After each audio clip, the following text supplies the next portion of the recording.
Today I want to talk about Tales of the Underworld, which is the new Star Wars animated series. On May 4th, Star Wars released a new animated show that focused on two characters in Tales of the Underworld. The first 3 episodes focused on Asajj Ventress, and the last 3 episodes focused on Cad Bane. Now, as we all know, Asajj Ventress was the assassin or apprentice to Count Dooku in the Clone Wars. Eventually, Sidious told Dooku that he must get rid of Asajj Ventress because he felt that Asajj Ventress was a threat to the rule of 2.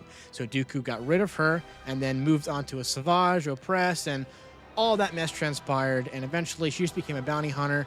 And the last time we saw her in the Clone Wars was an episode where Ahsoka Tano was framed for murder and explosions and all of these things going on against the Republic. The next time we see Asajj Ventress after Clone Wars is actually in Bad Batch Season 3. But in Tales of the Underworld, this takes place in between Clone Wars and Bad Batch. If you haven't watched this show yet and you still intend to and don't want to hear spoilers, get out of here and come back later. Something that this show did, which I'm super excited about, which is they actually based some of the story for Asajj Ventress off of the Dark Disciple book. Yes, can you believe it? They actually went based off of a book. Now, they didn't fully 100% go off the book, but they did take a vital piece out of the book and explain some of Asajj Ventress' story. In Dark Disciple, she is in love with Quinlan Vos, the Jedi, and her and Quinlan Vos go after Count Dooku. Eventually, she dies within this battle against Count Dooku, and Count Dooku himself actually takes Asajj Ventress to Dathomir and puts her in the waters to rejoin her sisters of Dathomir in their magical realm. But in the show, at the very beginning of the first episode that she's in, Quinlan Vos and Obi-Wan Kenobi are actually the ones bringing her to Dathomir and laying her in the water to rest. Mother Talzin is now in the realm of magical afterlife, and she's telling Ventress, you have a choice. You could stay with us in the afterlife, in the magical realm, or you can go forward back into the world, but you must give up what you love, which is Quinlan Vos. She then runs into a young Jedi kid on the run from the Empire, and he needs help trying to find the path to the Jedi, basically Quinlan Vos, that we actually hear mention of in the Kenobi show. So she takes that Jedi boy to these Jedi. When she's at the moment where she could see Quinlan Vos, she decides this is not her path anymore. She made a decision to give up what she loved, and she turns around and leaves the boy there to go with the Jedi.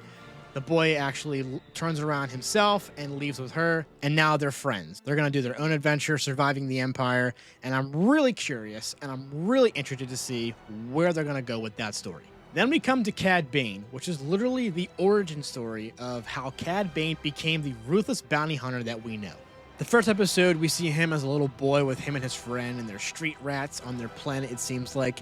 And it has a little bit of like a 1930s or 40s vibe of Philadelphia. They're literally just 2 boys trying to survive, and then they run into this guy who's part of a gang trying to pull a heist, and he uses them as bait. After the heist, they're trying to make their getaway, and while they're running away, Cad Bane's friend falls down and gets caught by the police. Cad Bane makes it away, and he leaves. And then the second episode jumps ahead into the future, maybe like 10 years, and you see that Cad Bane's part of this gang, and his friend is actually a deputy on that planet that they grew up on. The second episode, Cad Bane's mentor, this guy that's part of the gang, ends up getting killed by the Marshal on his home planet. Cad Bane goes back to have his vengeance, and his girlfriend, I think at the time, goes with him, and then Cad Bane actually kills the Marshal. Then there's a little bit of a showdown between Cad Bane and his old friend. Cad Bane's girlfriend seems like she got shot. She ends up getting left there, and Cad Bane gets arrested. Then in the third episode, Cad Bane is out of prison. He's coming back. His best friend is now the Marshal, and the Marshal actually looks like maybe married Cad Bane's girlfriend, and there is a child here. Cad Bane comes back to finish what he started and basically kill his best friend for taking his life away from him and taking everything that he's loved. He finds out that his best friend married his girlfriend, and the girlfriend actually passed away. And then there's a showdown between him and his best friend. And of course, you know, Cad Bane kills his best friend. Damage is done. He killed the only father this boy knew. And now Cad Bane is the ruthless bounty hunter we know. And it seems like he was ruthless from the beginning. I mean, cutthroat, do whatever you got to do to make things right for you. Insane. In all, this show was absolutely amazing. I was left speechless after the Ventress episodes, and then the Cad Bane episodes were actually super good. And I can't express enough that the series for Star Wars need to be left to animated series only. This literally is the peak that the animation quality has been for these Star Wars shows, and I'm all here for it. Down to every last detail in the scenery, the vehicles, the people, it looked so good for the quality that they're going for and the type of animation that they're going for.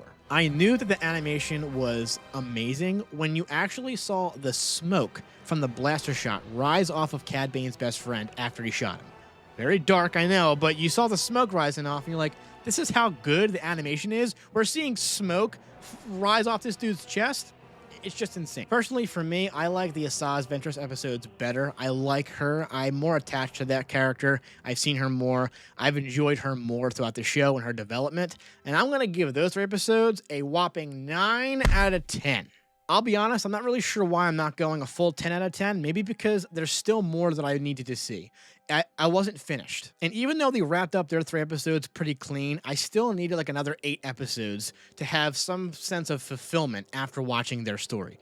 But that being said, I still think it was a 9 out of 10 trilogy episode. Cad Bane, I really liked. It was a nice story. It was fun. I'm going to give it an 8 out of 10. Cad Bane isn't one of my favorite characters. I do enjoy the episodes that he's in, but he's not top tier for me. And you really didn't really connect with him or sympathize with him. You still think that he's ruthless and you know that he's the bad guy.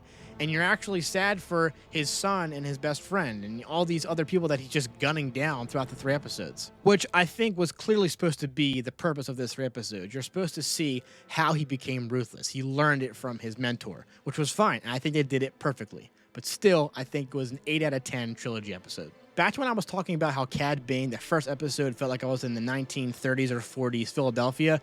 The scenery made me feel that way, but you know what brought me into a galaxy far, far away? The music. And that's why I keep saying the music is what ties you in to a show. You're not going to feel like you're in Star Wars if it doesn't sound like Star Wars.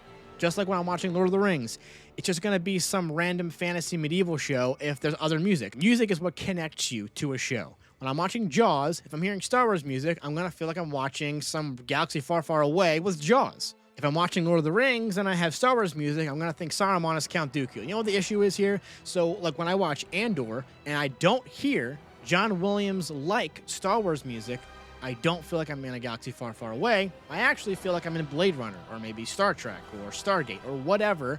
It doesn't feel like Star Wars. This animated show, though, you can do whatever you want in it. And it's going to feel like Star Wars because the music sounds like John Williams' music. And it sounds like Star Wars. And that connects me. But shows like Andor actually disconnect me from the galaxy far, far away because it doesn't sound like Star Wars. Heck, I do not like the sequels. And I've made it known. But the music was John Williams and it sounded like Star Wars. So even though I didn't like those movies, I was in Star Wars. It was just the music was good, but bad storytelling. But to wrap things up, I really enjoyed this show, and I want way more. Asajj Ventress, I definitely need an entire, 12-episode season of that show. Without a doubt. I think that could be really good. It could just be her and this Jedi doing random missions like Bad Batch, but also have a purpose. Maybe they're helping the clones. Maybe she could run into Obi-Wan Kenobi on Tatooine. Maybe they could be people who help Jedi get to this path to Quinlan Vos. That would be awesome to see. I want so many other Tales shows. Tales of the Sith, Tales of the Empire, but a better season and a better character choice. Tales of the Bounty Hunter, Tales of the Jedi Season 2. And you could do Tales of the Clones or Tales of the 501st, Tales of the Republic, all kinds of different things. The list is obnoxiously endless. I wish they would just focus their attention of shows only on animated stuff because live action Star Wars is a very mixed bag when it comes to TV shows.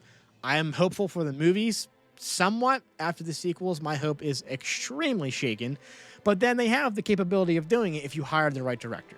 Until the next Star Wars show, I wanted to give my review, but that is it. Let me know what you think about this show. If you've seen it, if you haven't seen it, go watch it, come back, let me know what you think, and leave down in the comments how you like this show and what you rate it out of 10. Thank you for watching this video. Please like and subscribe, and I will catch you on the next one.